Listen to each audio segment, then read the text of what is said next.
আমার নাম চারিদিকে কেমন ছড়িয়ে পড়ছে, তাই না রে? হ্যাঁ, যা কাণ্ড কারখানা করো তুমি। পাঁচু, হোয়াট কাণ্ড অ্যান্ড হোয়াট কারখানা! একদিন দেখবি সারা পৃথিবীতে আড্ডা গুরু নামে আমার নাম ছড়িয়ে পড়েছে, সঙ্গে ছবিও। অলবাট, ইয়েস। তখন দেখবি তোদের কেমন গব্ব হবে। পৃথিবী বিখ্যাত আড্ডা গুরু সারা জীবন থেকেই আড্ডা মেরে গেল, একখানা ক্লাব ঘরও তো কপালে জুটলো না। পাঁচু, তুই কিন্তু আজকে আমার বিরুদ্ধে অ্যান্টিবডিক্যালি কথা বলছিস। পাঁচু তো ঠিকই বলছে গুলটে মামা, তুমি একটা ক্লাব ঘরের ব্যবস্থা করতে পারলে না। একটা ক্যারাম বোর্ড যদি থাকতো। ঠিক ঠিক গুলটে মামা, একটা অন্তত ক্যারাম বোর্ড কেনার ব্যবস্থা করো। হ্যাঁ গুলটে মামা, দেখবে ক্যারাম থাকলে আমাদের আড্ডার সদস্যও বাড়বে। বলছিস? হ্যাঁ গুলটে মামা। ওরে গলতপুরের ক্যালটাবুলাস বলদের দল, এত যে ক্যারাম ক্যারাম করছিস, ক্যারাম কি তোরা খেলতে পারিস? হ্যাঁ তুমি পারো। ঘটন, তোর এই সন্দেহবাতিক স্বভাবটা চেঞ্জিং কর বলে দিলাম। আমাকে বলছি আমি নাকি ক্যারাম খেলতে পারি না। ওরে, আমাকে ক্যারাম খেলার জগতে বিস্ময় প্রতিভা বলা হয় রে। হ্যাঁ রে, একটা সময় সারা পৃথিবীতে ঘুরে ঘুরে ক্যারাম খেলে বেড়াতাম। কত দেশে যে আমি এই খেলাটা চালু করেছি তার কোনো ইয়ত্তাই নেই। ফুটবলে জাদুকর যেমন পেলেকে বলা হয়, তেমন আমাকে বলা হয় ক্যারামের জাদুকর কেলে। কেলে? তুমি তো ভালোই পড়ছে দেখছি গুলটে মামা। কে রে পাঁচু? ওরে সবাই হাত দিয়ে ক্যারাম খেলে, আমি কিভাবে খেলি জানিস? কিভাবে? ফু দিয়ে।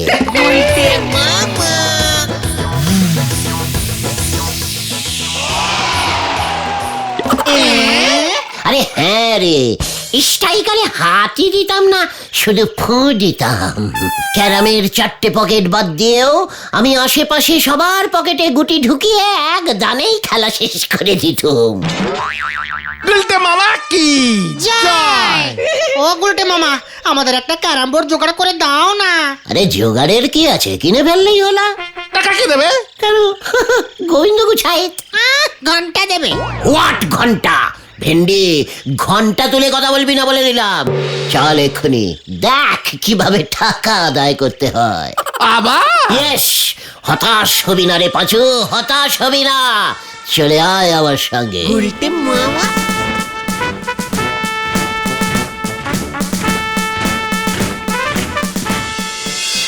মানে কথা, ব্যবসার অবস্থা যে দিনকে দিন খারাপ হয়ে যাচ্ছে।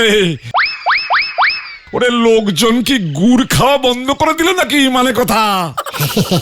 গোবিন্দ মেশমশাই, গোবিন্দ মেশমশাই। উজবুকের দল আবার কি মতলবে? পায়ে ধুলো দিন মেশমশাই। ওই, তোদের আসল মতলবটা কি খুলে বল দেখি। ভেরি ধার্মিক মতলব ঝোলা, ইয়ে মানে গোবিন্দ মেশমশাই।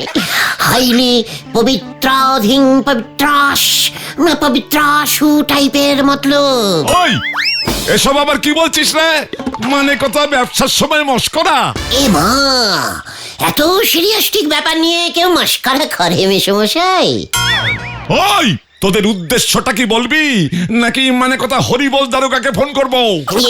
না মানে মেশমশাই, পাপ হয়ে যাবে, আপনার মহা পাপ হয়ে যাবে। বাপ মানে কথা, তোরা কি করতে চাইছিস বলতো? অশ্বমেধ যজ্ঞ, অশ্বমেধ যজ্ঞ, অশ্বমেধ যজ্ঞ। কি কি করবি মানে কথা তোরা? আগে মেশমশাই, অশ্বমেধ যজ্ঞ, মহাযজ্ঞ।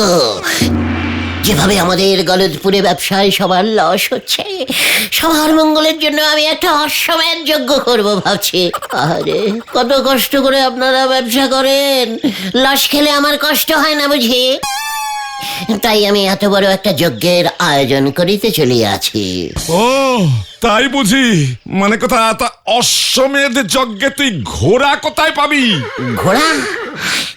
ঘোড়া কোথা থেকে? ও ইয়ে মানে মেশমশাই কিনবো। 1000-5 টাকায় একটা মেজো খাটো টাইপের ঘোড়া হয়ে যাবে মেশমশাই। হ্যাঁ, ঘোড়াটা তো বেশি দূর ছুটবে না, আশেপাশের কয়েকটা পাড়া ঘুরিয়ে নিয়েই চলে আসবো। মানে কথা, এ তো বেশ খরচার ব্যাপার। তা তোদের টাকা কে দেবে? কেন আপনি? না মানে এই 1,000-5,000 টাকা দিয়ে শুরু করুন।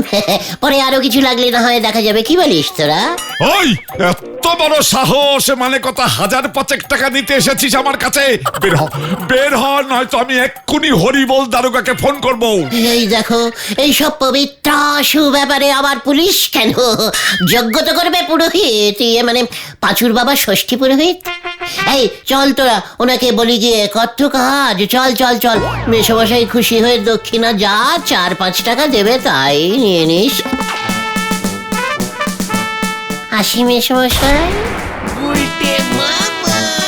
হতচ্ছাড়া উজবুক উড়নচণ্ডী, মানে কথা বলে কিনা অশ্বমেধ যজ্ঞ করবে। ধ্যাৎ! ব্যাপারটা একটু বাড়াবাড়ি হয়ে গেল না গুলটে মামা? তুমি এমনি অর্ডিনারি যজ্ঞ বলতে পারতে, একেবারে ফাঁস করে অশ্বমেধ যজ্ঞ বলতে গেলে কেন? ব্যাপারটা যে ঘোড়া পর্যন্ত চলে যাবে সেটা তো বুঝতে পারিনি রে।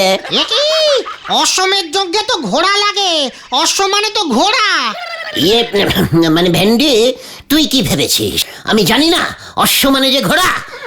ভুলে যাস না, আমি সংস্কৃত মিডিয়ামে ছোটবেলায় পড়েছি। সংস্কৃতে ঘোড়াকে ঘোষং বলে, জানিস? হ্যাঁ, না তো।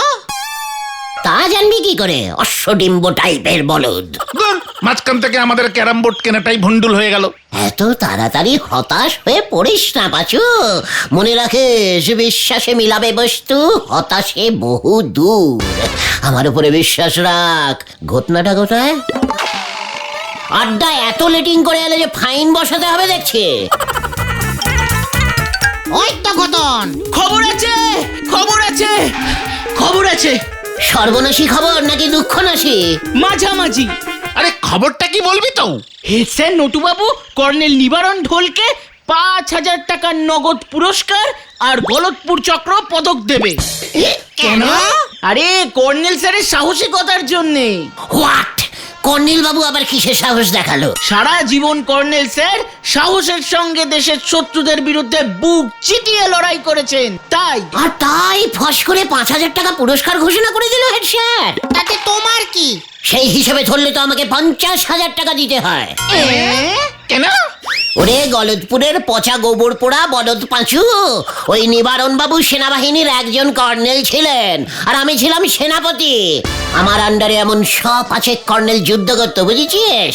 পার কর্নেল 100 টাকা ধরলেও 50,000 টাকা আমি পাই। আর তোদের অন্তত 50টা ক্যারাম বোর্ড আমি কিনে দিতে পারি। হ্যাঁ, এসব কি বলছো তুমি? তুমি আবার কার সেনাপতি ছিলে গো? কবেই বা ছিলে? সে বহু বহু বছর আগে। আমি তখন দেশে দেশে ঘুরে ক্যারাম খেলা চালু করেছি, বুঝেছিস? এভাবেই আমি একদিন পৌঁছে গেলাম সুদূর বন্ধ পর্বতের পেছনে অবস্থিত একটি ছোট্ট দেশ, বুলু গলুস্তানে। জয় গুরু। বুলু গলুস্তানের রাজা ছিলেন নবাব বকবক খাঁ। বকবক খাঁ? হ্যাঁ রে, সেই বকবক খাঁ তো আমার কাছে ক্যারাম খেলা শিখে ভারী খুশ। ওরে বাবা রে।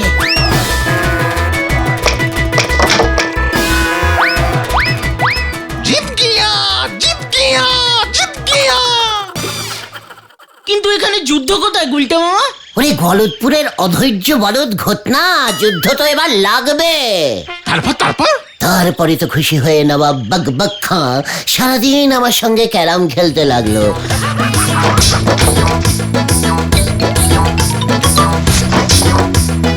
রাজ্য শাসনের দিকে কোনো মনই নেই। নবাবের গিন্নিও রাগ করে বাপের বাড়ি চলে গেলেন। নবাবের ক্যারাম খেলার নেশা তবুও থামে না। আর সেই সুযোগে পাশের রাজ্যের রাজা হিন্দিবুল্লাহ খাঁ সেনাবাহিনী নিয়ে আক্রমণ করে বসলো বকবক খাঁয়ের রাজ্যে।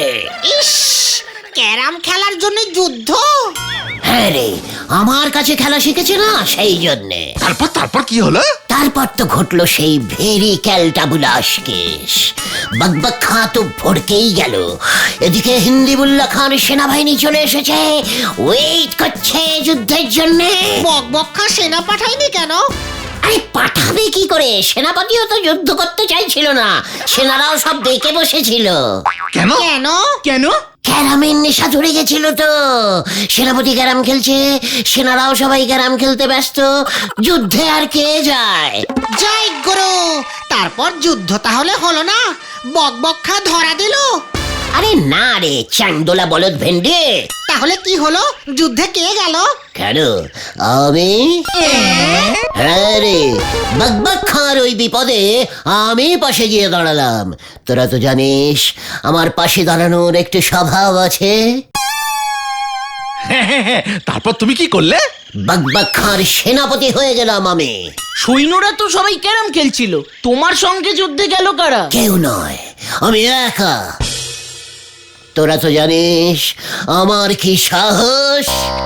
হ্যাঁ হ্যাঁ, খুব জানি খুব জানি। সেই সাহসে ভর করেই আমি একাই যুদ্ধে চলে গেলাম। ঘটনা মিউজিকটা পরে দে, এখনো কিন্তু যুদ্ধ শুরু করিনি আমি। কখন শুরু করলে? আমি তো গিয়ে দেখলাম হিন্দিবুল্লাহ খাঁর সমস্ত সৈন্যরা যুদ্ধ করবার জন্য ওয়েট করছে। ওরা প্রায় 12,000 আর আমি একা। হ্যাঁ রে, কি করি এমন ভাবতে ভাবতে হঠাৎ লক্ষ্য করলাম হিন্দিবুল্লাহর সেনারা সবাই লাল জার্সি পরে যুদ্ধ করতে এসেছে। তাতে কি হলো? সেইখানেই তো এই গুলটেকা আসলি খেলে রে। আমি দৌড়ে বকবক খাঁর কাছে গেলাম, বললাম আমাকে কিছু ষাঁড়ের ব্যবস্থা করে দিন। কি? কিসের ব্যবস্থা? সার? হ্যাঁ, ষাঁড়, শক্স। ওটা অক্স হবে গুলটে মামা। তাড়াহুড়োয় তখন অটা স হয়ে গিয়েছিল। সে যাই হোক, বকবক খাঁ সঙ্গে সঙ্গে ঘোষণা করে দিল রাজ্যে যত ষাঁড় আছে সব কটাকে দেশের সেনাবাহিনীতে যোগ দিতে। সঙ্গে সঙ্গে 1010 ষাঁড় জোগাড় হয়ে গেল।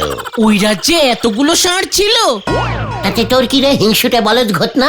তারপর তারপর কি দিলাম ওই ষাঁড়ের দলকে হিন্দিবুল্লাহ খাঁর সেনাদের বিরুদ্ধে লেলিয়ে। ষাঁড়ের দল ছু! ব্যাস, হিন্দিবুল্লাহর সেনাদের জার্সির লাল রং দেখে ষাঁড়গুলো চেটে গেল, দিল ছুট, শ্যাকল্যান্ড ভণ্ড অবস্থা। ষাঁড়ের গুতো খেয়ে হিন্দিবুল্লাহর সেনারা তো যে যেদিকে পারছে দৌড় মারছে। ব্যাস, যুদ্ধে জিতে গেলাম আমরা। আর ওই ষাঁড়গুলো কোথায় গেল? যুদ্ধ শেষ, জিতে গেছি। তোর ওই ষাঁড়গুলোর খোঁজ নেওয়ার এত দরকার কি শুনি ঘটনা? হয়তো যে যার বাড়ি চলে গিয়েছিল। বাবা, এ তো বিরাট ব্যাপার। তাহলে এবার তোরা বল, ওই কর্নেল টোটাল সেনাবাহিনী নিয়ে যুদ্ধ করে 5,000 টাকা পেলে আমি একা যুদ্ধ করে 50,000 টাকা পাবো না কেন? কারে সাহস বেশি হলো তাহলে বল? ঠিক ঠিক ঠিক। তাহলে তো এক্ষুনি হেড স্যারকে ঘটনাটা বলা দরকার। ঠিক ঠিক। তাহলে চলো সবাই। হেড স্যারকে কিন্তু ঘটনাটা তোরাই বলিস। নিজের মুখে নিজের সাহসিকতার কথা বলাটা আমার ঠিক শোভা পায় না, বুঝলি? ঠিক আছে ঠিক আছে, চলো তো আগে। উল্টে মামা। কি বকবক্ষার সেনাপতি? মস্করা করার আর জায়গা পাও না। আউট আউট, বেরিয়ে যা বলছি। কি স্যার, খোঁচে গেলেন কেন? আমাকে দেখে কি সেনাপতি মনে হচ্ছে না? তোর সেনাপতির কাঁথায় আগুন। তোরা বেরোবি নাকি আমি পুলিশ ডাকবো? কি মুশকিল। না, এর মধ্যে আবার পুলিশ কেন? পুলিশ দিয়ে কি যুদ্ধ হয় নাকি? এত বড় সাহস আমার কাছে এসেছে এই সব উজবুকি গল্প বলতে। এই তো বললেন আমার কত বড় সাহস। স্যার, কর্নেলকে সাহসিকতার পুরস্কারটা দেওয়ার আগে আমার সাহসটার কথাও একবার আপনি ভেবে দেখতে পারতেন স্যার। ঠিক আছে, আমিও দেখবো তোর কত বড় সাহস হয়েছে। এই চল রে তোরা, স্যার ব্যাপারটা দেখবেন বলছেন। ঠিক আছে, চল স্যারকে একটু ভাবতে দে, আর বিরক্ত করিস না তোরা। ঠিক আছে স্যার, আমরা তাহলে এখন আসছি। এর একটা বিহিত করা দরকার। গলদপুরে যে এই উজবুকটার জন্য আর থাকাই যাচ্ছে না। এই বলহরি দারোগাকে দিয়ে কিচ্ছু হবে না। এবার আমাকে অন্য উপায় বার করতে হবে। হ্যাঁ, অন্য উপায়। হেড স্যার তোমাকে সেনাপতি হিসেবে মানতেই চাইলেন না? ওই কর্নেল নিবারণ ঢোল সবসময় সেনাবাহিনীর ড্রেস পরে থাকে, আর আমি আছি নর্মাল মানুষের ড্রেসে, তাই পাত্তা দিল না তো। ঠিক আছে, হেড স্যার যদি দইয়ের ঘোল হয়, আমিও তাহলে বাঘা বোতল। ওটা বুনো ওল আর বাঘা তেঁতুল হবে গুলটে মামা। সে যাই হোক, তোরা এখন যা তো, বাড়ি যা। বিকেলে নড়ার চায়ের দোকানে দেখা করতে হবে কিন্তু আমাদের সবাইকে, কথাটা যেন মনে থাকে।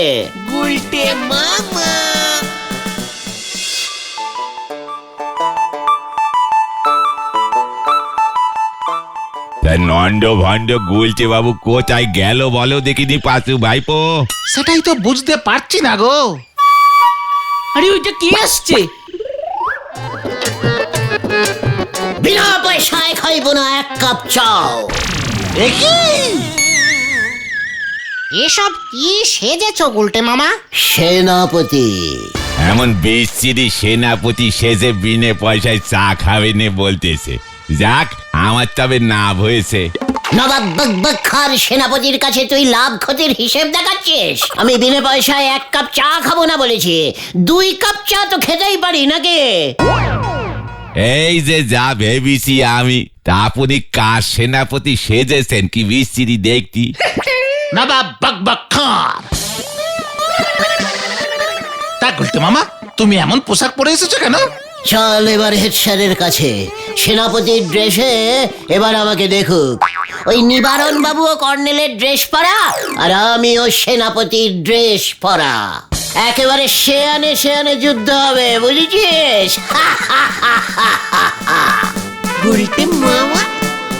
আসল যুদ্ধ তো এবার নাগবে, হরি বল।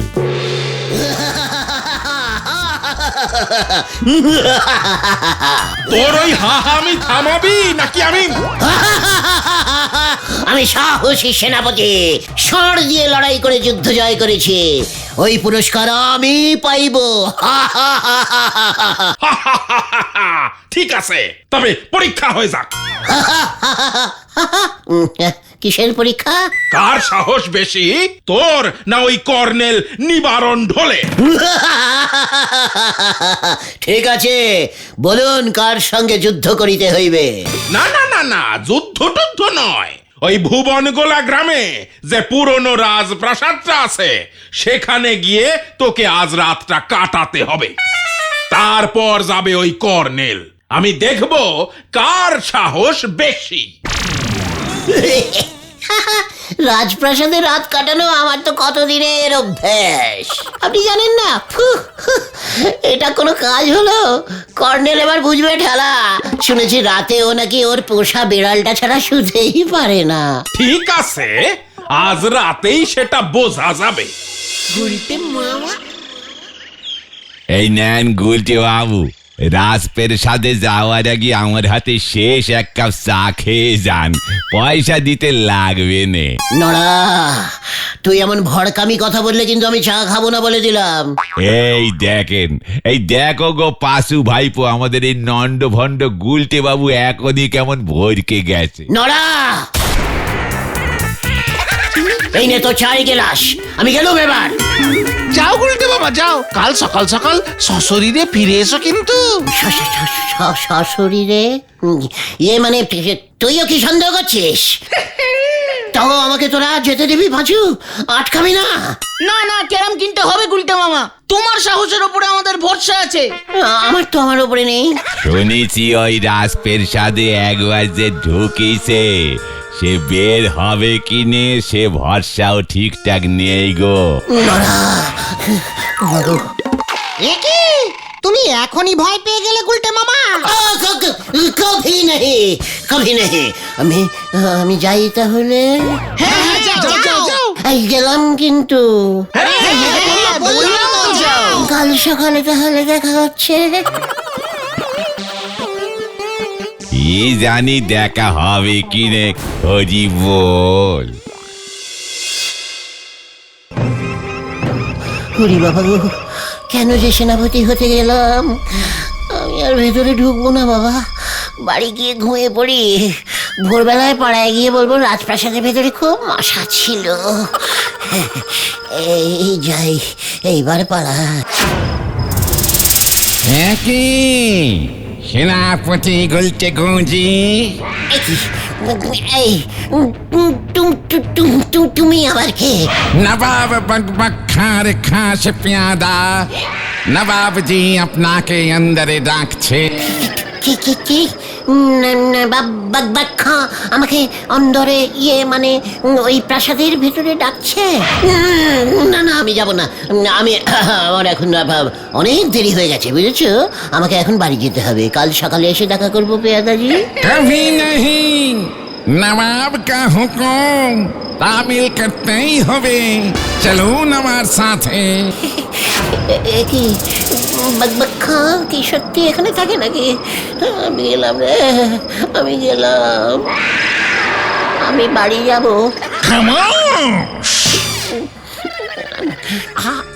আপনি কে স্যার? নবাব বক বক খান।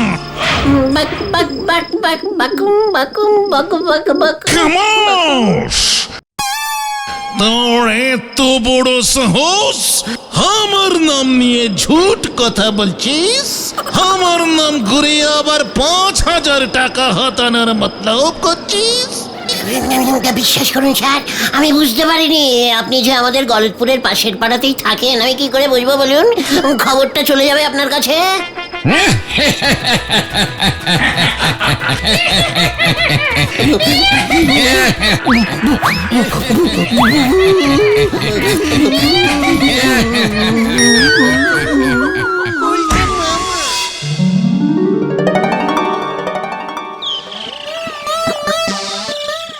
বক বক বক বক বকুম বকুম বকুম বক বক বক বক বকুম বকুম বকুম। ও গুলটে মামা, জ্ঞানে ফেরো, আর ভয় নেই, সকাল হয়ে গেছে। ভূত বক বক ভূত। আরে না না গুলটে মামা, ওসব হেড স্যারের সাজানো নাটক। চাঁদপুরার নাটকের দলকে বরাদ দিয়েছিল তোমাকে ভয় দেখানোর জন্য। তোমার গল্পেই হেড স্যার তোমাকে টাইট দিয়েছে। আমি আর সেনাপতি হব না রে ভাই। তাহলে ক্যারাম বোর্ড কিনবো কেমন করে? তুমি ক্যারাম খেলবে না? না রে ভাই যুগন, আমি আর ক্যারাম খেলবো না। তাহলে তুমি কি খেলবে গুলটে মামা? ভাবছি এবার থেকে লুডোই খেলবো। হ্যাঁ রে।